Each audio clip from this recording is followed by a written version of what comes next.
You should try this. I know you've had it every day in your life, but you should still try it.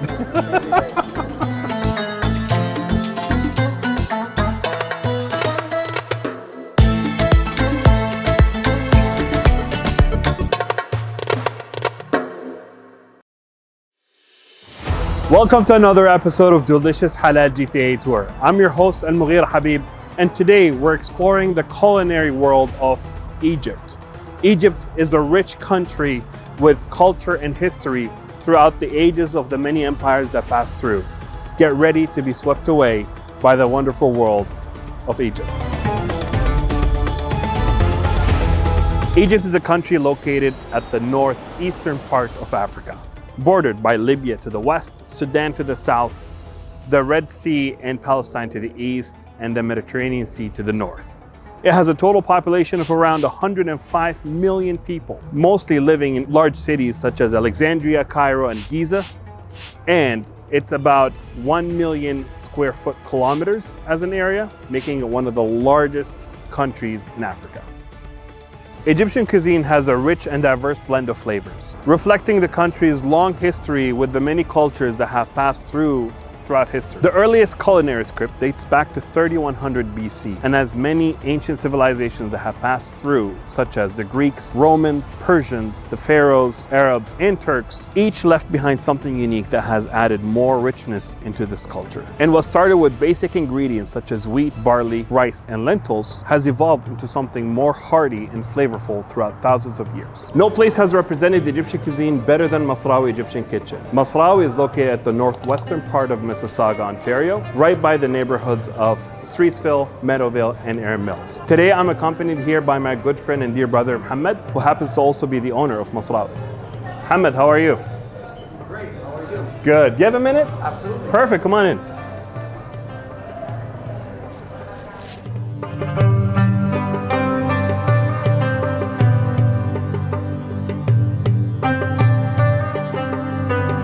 Tell us a little bit about yourself and how this idea became. My name is Muhammad Salahuddin Saleh, and I am the owner of Masrawi Egyptian Kitchen. And this idea came about when we tried to provide Canadians, mainly Torontonians, with true Egyptian authentic cuisine. As a young Muslim business owner, there's definitely some challenges that face you upon opening this restaurant. If you can tell us some of these challenges and maybe some key moments or memories that you remember. So ideally, I graduated as a marketing student. I'm obsessed with marketing.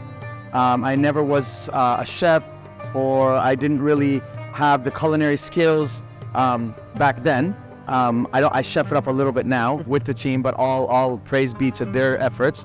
In the beginning, starting a business in Canada is very difficult, although easier in other countries because they give everyone an opportunity. But started off introducing the idea through catering. So it was events initially, and then essentially from the house, then building a commissary kitchen, and then so on and so forth. And then now the dream has been fulfilled where we actually opened a restaurant. That was my third question, actually. So how do you feel you represented your culture as an Egyptian to the Canadian society? As a proud Egyptian who hasn't had the privilege of going back as often as I would like, we live in such a diverse country. I mean, Canada allows every culture to flourish and show off what they're made of. And that's what I love about this country.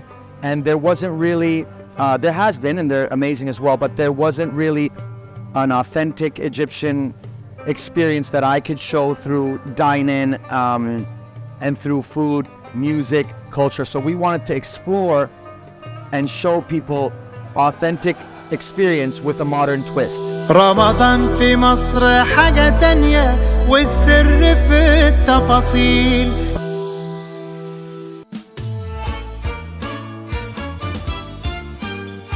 Oftentimes people tell us the thing they love here most is how friendly we are, and it gives us an opportunity to show really and truly how awesome our culture is through just a homey experience at the restaurant. Absolutely. I'll tell you something about my personal experience. I remember when you guys opened up here back in 2018, me and my family came here for lunch, and my wife orders a dish that I would say pretty basic to the Egyptians, which is mulukhiyah.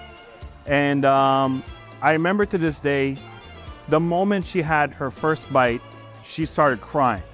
And that's because what you just said, those ingredients and the authentic way of making the dish brought her back memories when she was a child visiting her friend's house, and her mom used to make that mulukhiyah dish, and it just like that, those memories came back. And that's what I love about authentic food.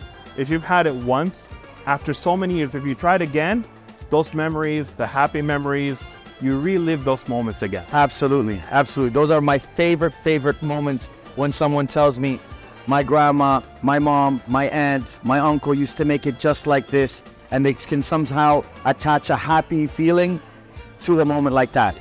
Ramadan in Egypt is a time for celebrations and community with many unique customs and traditions. One of my favorite customs and traditions is something called Ma'idat al-Rahman, or what translates to Table of the Merciful, where every neighborhood has a table made out in the center of the neighborhood, and families tend to compete against each other with whoever is going to put the most delicious meal for the bypassers or the needy.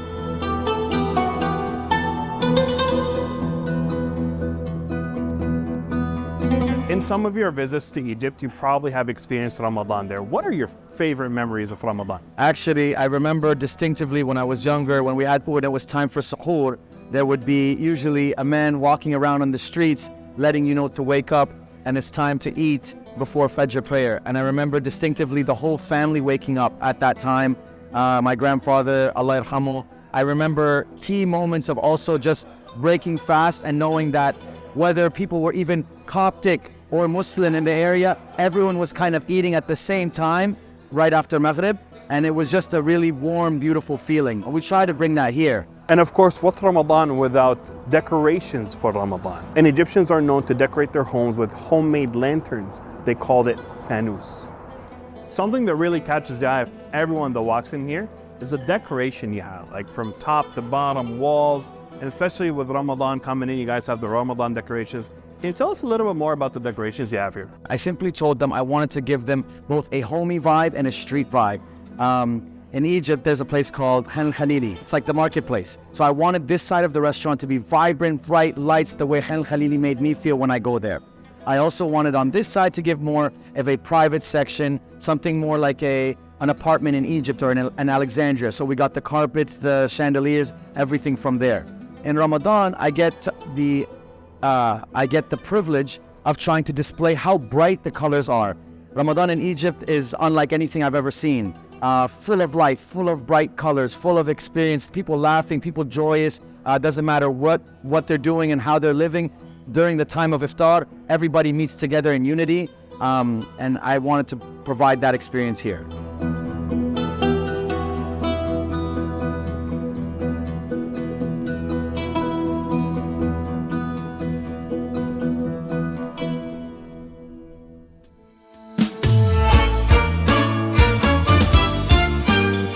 Oh my God.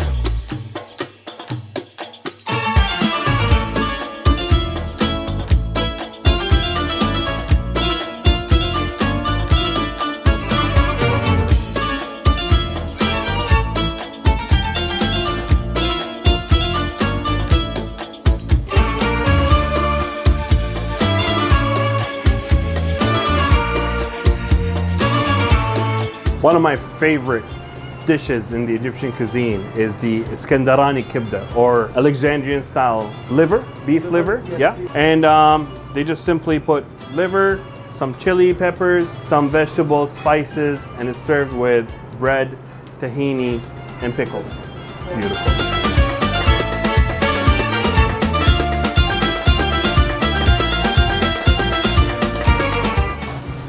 It's such an amazing smell.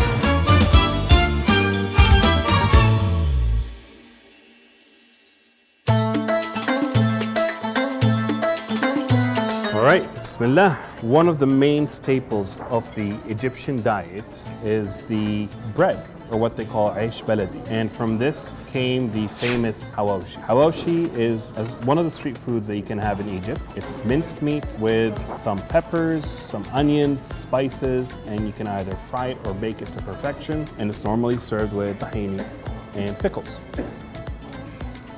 Gonna give that a try. Obviously, our table is filled with food and I need to pace myself for this. Wow. It goes so well with this tahini, makes it more moist. Finish it off with some pickles. All right, what's next? This is another Egyptian classic, ta'amiyya. In some countries, they call it falafel, also served with tahini. Green, something you don't see. Definitely tastes different than your normal falafel, but it has an amazing taste to it. Something about Egyptians and their fried food, amazing. Masters of frying. Took a big bite.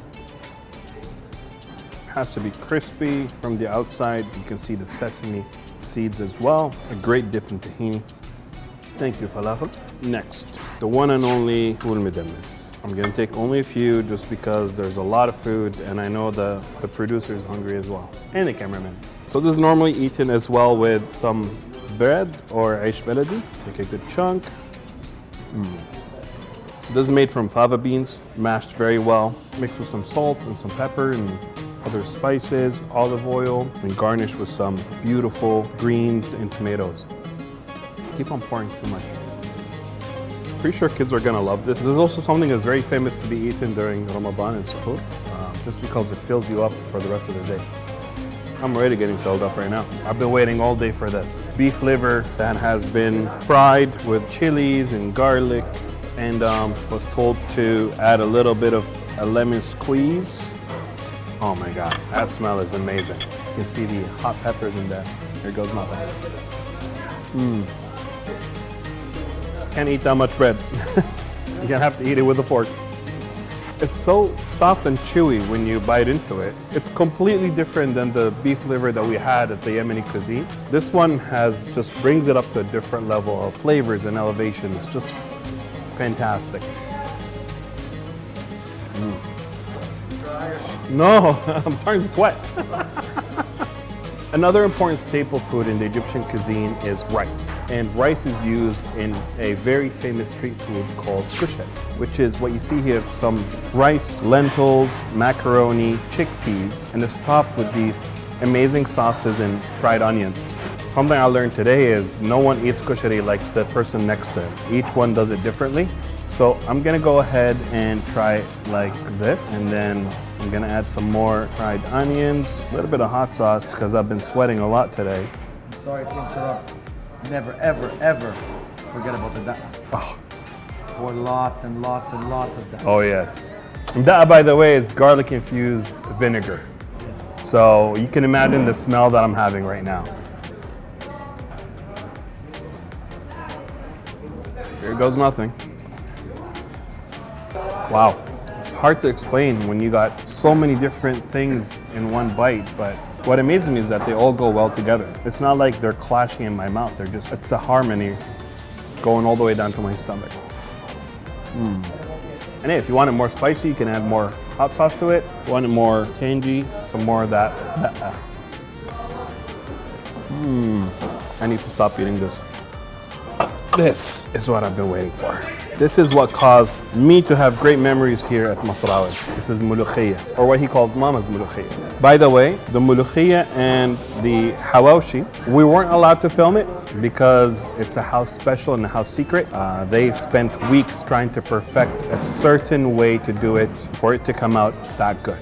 We're gonna take some of this mulukhiyya, which is, by the way, mellow stew that is cooked for a long time for it to come in this formation, and just gonna put on top of the rice, which I really love how they made it in the shape of a pyramid. There we go. It's not heavy, pretty light, got that texture for it. There you go. Try this. I know you've had it every day in your life, but you should still try it. Time for this to fly, and we have this. Chef's recommendation, fattah. While Egyptians are one of the first people to cultivate vegetables and legumes, they are also very famous for their stuffed pigeons and even grilled chicken. But in special occasions, which happens to be one that we're in today, they make something like this, which is called fattah. We got rice, some fried bread at the bottom, topped with the sauce and a beautiful soft lamb shank that just falls apart. Obviously, this has been cooked for hours for the bone to come clean like this. Wow. Oh, this is beautiful. It's always best to have everything in one bite. Amazing. I need to have one more bite. This is too good. I cannot eat more. Alhamdulillah. Done. Done. You massacred everything? No. I failed. Food is too good, but there's a lot. Wow. I am completely out of words. This was such an amazing experience. The way that your senses wake up as you eat everything around here is really beautiful. I am full, I am happy, I am blessed to be here. I strongly recommend you give Masrawi a visit this Ramadan. Try out these different dishes that come from ingredients and recipes that are hundreds, if not thousands of years old. Try it. Let me know what you think. Don't forget to download MuslimDo app, subscribe, hit that like button, share this with your family and friends. And don't forget that this Ramadan, MuslimDo is partnered with Halal Serve to feed every family in need through their Iftar Saim program. This was our experience today in the Egyptian cuisine. And until another culinary adventure, we'll see you next time. Assalamu alaikum.